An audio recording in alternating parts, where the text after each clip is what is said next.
آج ہم پڑھیں گے کرپس مشن یا کرپس پرپوزل بھی کہا جاتا ہے اسے۔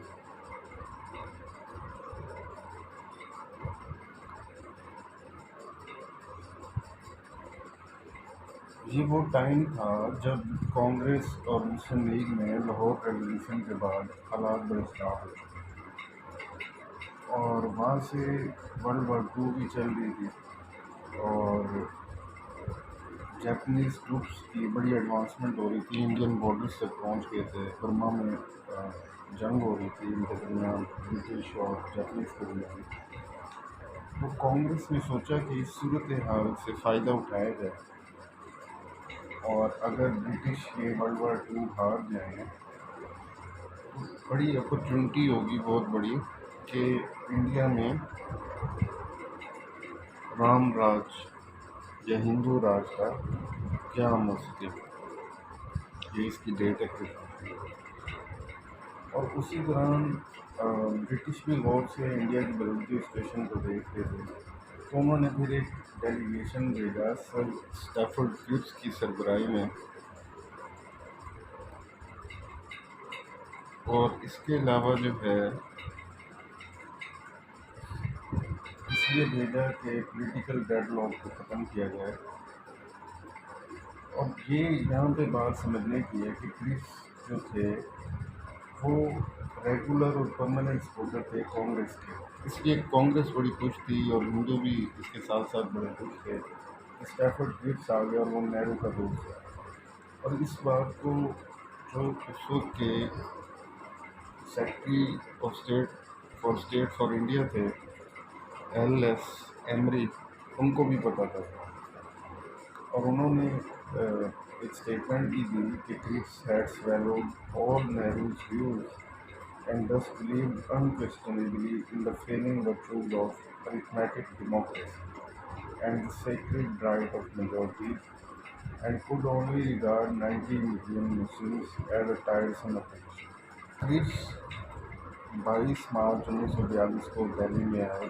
انہوں نے جناح کے ساتھ، نہرو کے ساتھ، آزاد کے ساتھ، سر سکندر حیات کے ساتھ، مولوی فضل الحق، امبیڈکر، سورکار اور تیج بہادر سہرو اور بہت سے لیڈرز کے ساتھ میٹنگس کی، اور جو پرپوزل انہوں نے اپنا دیا وہ کچھ یوں تھا۔ اس کے مین پوائنٹس، کی پوائنٹس دیکھتے ہیں۔ سب سے پہلے تو کمپلیٹ انڈیپینڈنس دی جائے گی انڈیا کو ورلڈ وار 2 کے اینڈ پہ۔ Secondly new Indian dominion British بنائے گی۔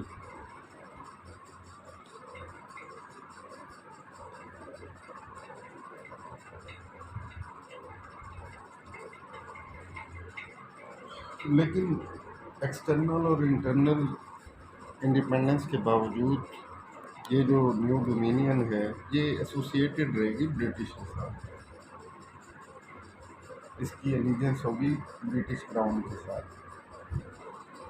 اور ورلڈ وار 2 کے اینڈ پہ ایک نیو کانسٹیٹیوئنٹ اسمبلی بنائی جائے گی،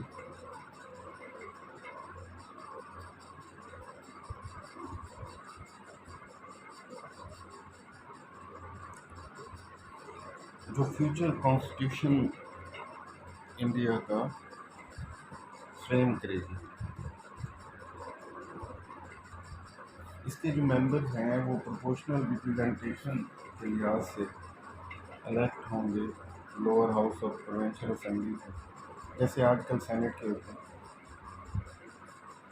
اسٹیٹس کو بھی ریپرزنٹیشن دی جائے گی۔ جو کانسٹیٹیوشن میں اسمبلی بنائے گی وہ برٹش گورنمنٹ کو ایکسیپٹیبل ہوگا۔ ایک ٹریٹی کنکلیوڈ کی جائے گی ہز میجسٹی کی گورنمنٹ اور اسمبلی کے درمیان، جو تمام پاور ٹرانسفر کے ایشوز کو ریزالو کرے گی، اور اس کے ساتھ ساتھ جتنی بھی مائنورٹیز کے ساتھ پرومسز ہیں ان کو آنر کیا جائے گا۔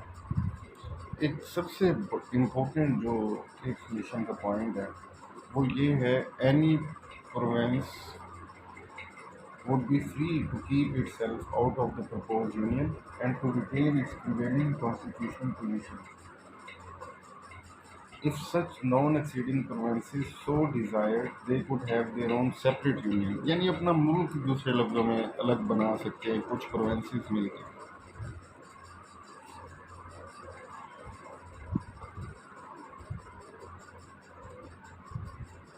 یہ بڑا اسی پوائنٹ میں this point has the grains of a separate country that would be carved out of Indian future as Pakistan.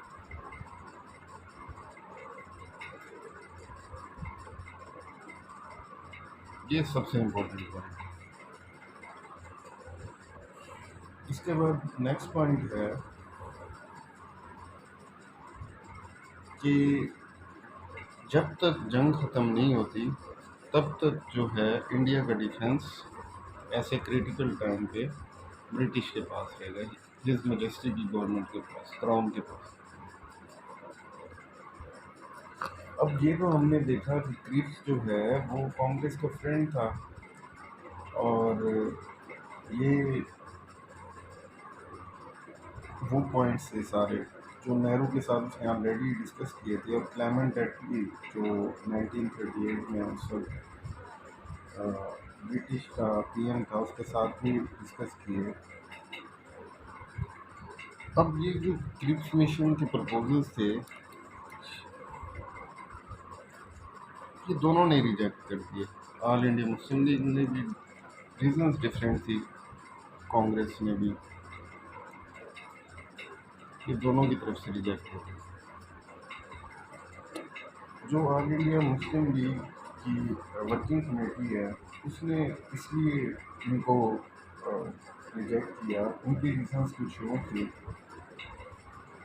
کہ جو انہوں نے کہا کہ ایک یونین بنے گی, فیڈرل گورنمنٹ بنے گی, that is not in line with the basic principles and desires of the league.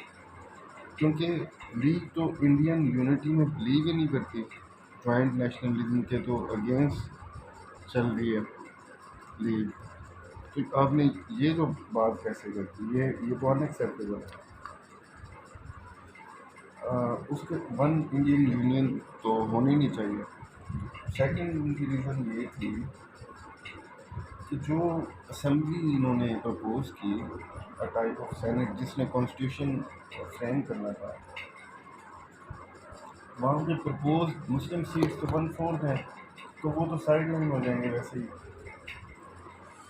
اور اس کے علاوہ تیسری بڑی ریزن یہ تھی کہ آلدو پروونسز کو یہ رائٹ دیا گیا ٹو سیسیڈ فرام دا یونین, یعنی الگ ہو سکتے ہیں, لیکن اس کا جو میتھڈ اور پروسیجر اور اس کی امپلیمنٹیشن کے بارے میں کچھ نہیں بتایا گیا. اور اس کے علاوہ اسٹیٹس کے بارے میں بھی کوئی پروسیجر نہیں بتایا گیا کہ وہ الگ ہونا چاہیں پروونسز سے, یا پروونسز کے ورڈکٹ کے بارے میں.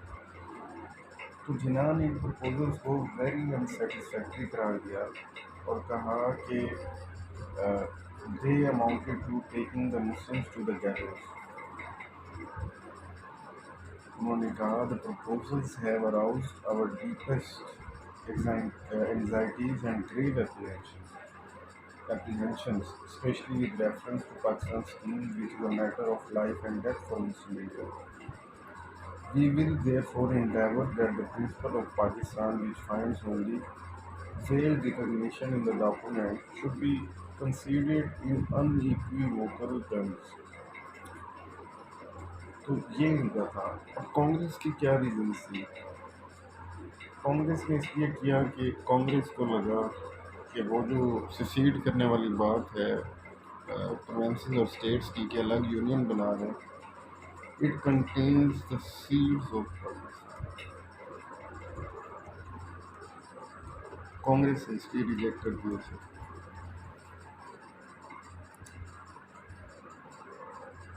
یہ وجہ تھی, and it was a severe blow to the conception of Indian unity and an apple of discord likely to generate growing trouble in the province. اور گاندھی جو ہیں ان پرپوزلس پہ بڑے اپسیٹ ہوئے اور انہوں نے کہا کہ these proposals would only add to our difficulties and resolving the communal issues would become impossible. Gandhi compared these proposals to a post-dated check on a liquidated bank.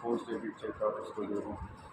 تو پنڈت نہرو نے انہی پرپوزلس پر ایک آرٹیکل نیو یارک ٹائمز میں لکھا جولائی 1943 کو that proposals had shown the Indians the way to divide their country not only into two but several parts.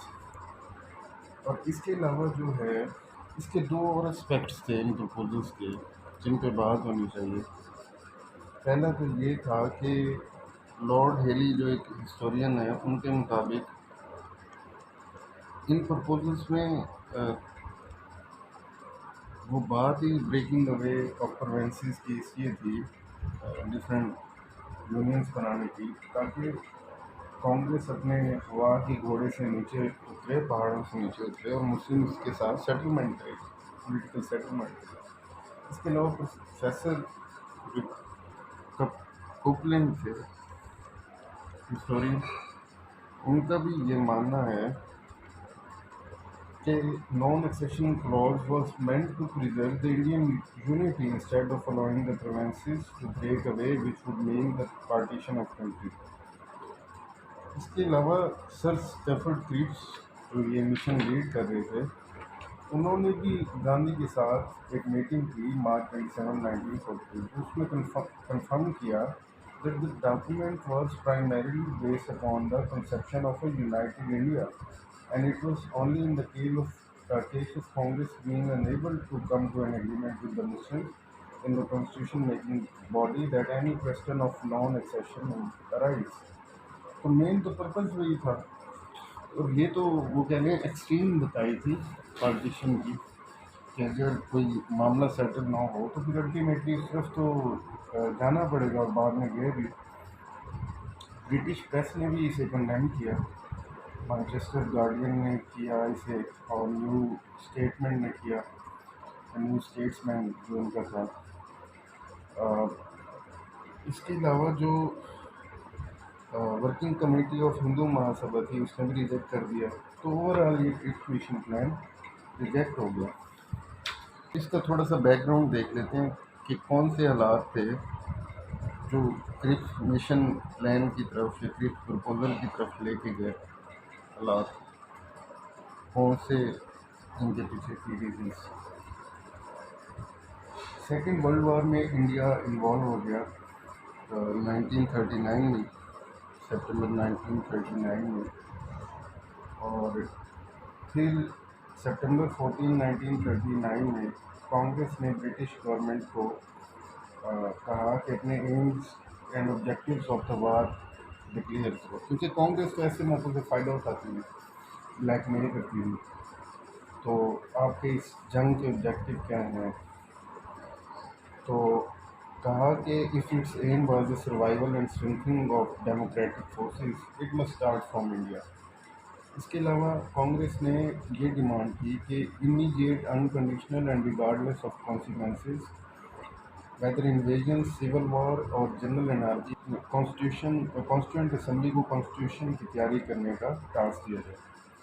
Congress کی اصل, جیسے ہم نے پہلے بات کی, وہ تو انٹینشن رام راج لگانے کی تھی. جو گاندھی تھے انہوں نے خود ہی اپنے ہندو مینٹلٹی ایک ایسے لکھا جون 15 1940 کو, اس میں شو کر دی, جس میں لکھا Congress is the only democratic and elected political party in India, all other parties are self created and communal. اس کے علاوہ سپٹمبر 18 1939 کو آل انڈیا مسلم لیگ نے بھی ڈیمانڈ کی گورنمنٹ سے کہ کوئی کانسٹیٹیوشنل ریفارمس ان کی کنسنٹ کے بغیر انڈیا میں نہیں انٹروڈیوس کرائے جائیں گے. اور پھر 1940 میں جولائی میں قائد اعظم نے کچھ پرپوزلس بھیجے وائس رائے جو اس وقت تھے لارڈ لنلتھ کو, کہ وائس رائے کی جو ایگزیکٹو کونسل اور وار کونسل ہے اس کو ریسٹرکٹڈ کیا جائے، اور کہا کہ گورنر جنرل جو ہے کلیئر کٹ ایشورنس تھے کہ کوئی انٹرم یا فائنل کانسٹیٹیوشن امپوز انڈیا میں نہیں کیا جائے گا مسلم لیگ کی منظوری کے بغیر۔ انہی پریشرز کی بنا پر پھر اگست آفر آئی،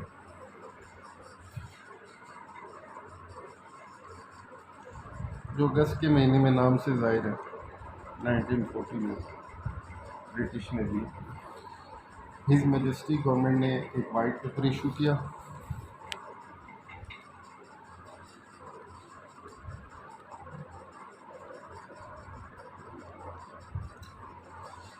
اور کہا گیا کہ سیکنڈ ورلڈ وار ختم ہونے کے بعد ایک کانسٹیٹیوئنٹ اسمبلی بنائی جائے گی that would include all the elements of the national life, and its tasks would be to prepare the framework of country's future constitution.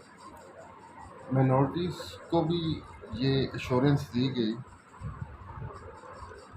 کہ His Majesty's government could not contemplate transfer of their present responsibility for the peace and welfare of India to any system of government whose authority is directly denied by large and powerful elements in India's national life. اس کے علاوہ British government force بھی نہیں کرے گی کسی کو اس کام کے لیے۔ گورنمنٹ نے یہ بھی اناؤنس کیا کہ جو ڈفرینسز ہیں دو پارٹیز میں، کانگریس اور مسلم لیگ میں، would not be allowed to become a hindrance in the way of extension of viceroy's executive. August offer کی ایک جو جسٹ تھی، جو اس کی مین اسکیم تھی، وہ یہی تھی کہ کسی کو اگنور نہیں کیا جائے گا مائنورٹیز وغیرہ کو کانسٹیٹیوشن میکنگ کے پروسیس میں۔ تو اگست آفر جو تھی اس میں ریویل کیا ایک کلیئر اور distinct change in approach of the British government towards the constitutional problem facing India. اس وقت تک، اس سے پہلے تک جو برٹش پارلیمنٹ تھی that was considered to be the final authority with regard to the decisions about the Indian affairs. Indians کی کوئی پاور نہیں تھی، لیکن for the first time in August declaration it was promised the formation of a constituent assembly made up of Indian representatives۔ دوسری بات یہ تھی کہ in the proposed assembly all the minorities especially Muslims were assured that their rights would be adequately safeguarded۔ تیسری یہ تھی کہ اس declaration نے ریموو کر دیے مسلمس کے سارے فیئر اور دوسری minorities کی بھی that the government might surrender to Congress demands۔ تو یہ ان کے ڈاؤٹس ختم ہو گیا۔ سپٹمبر 1 1940 کو آل انڈیا مسلم لیگ کی ورکنگ کمیٹی نے، جس کو پریزائڈ جناح کر رہے تھے، اگست آفر کو ڈسکس کیا اور سیٹسفیکشن کا اظہار کیا اس بات پہ کہ فیوچر کوئی بھی کانسٹیٹیوشن اڈاپٹ نہیں کیا جائے گا لیگ کی کنسنٹ اور اپروول کے بغیر۔ اور اپنی اسپیچز میں بھی وائس رائے اور secretary of state they talked about national unity۔ The working committee of Muslim League clearly stated that throughout the history national unity had been non-existent in India۔ یہ ظاہر بھی ہے، صحیح بات ہے۔ تو اس طرح کے کمنٹس نہیں کرنے چاہیے وائس رائے کو یا ان کو۔ اور کانگریس نے پھر اگست آفر کا بڑا شارپ رسپانس کیا۔ عبدالکلام آزاد جو تھے کانگریس کے اسپوکس پرسن، عبدالکلام آزاد، انہوں نے تو گورنمنٹ کے ساتھ بات کرنے سے انکار کر دیا اس سیشن پہ۔ انہوں نے کہا کہ this declaration was totally at variance Congress policy, اور کانگریس نے ریجیکٹ کر دیا اور کہا کہ British government was not sincere to the cause of Indian independence. پھر ایک ایشو آیا اگست آفر کے بعد، ڈیفینس کونسل کا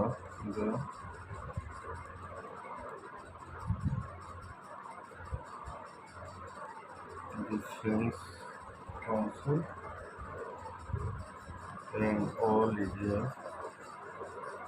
مسلم لیگ۔ اس میں کیا تھا کہ 1941 میں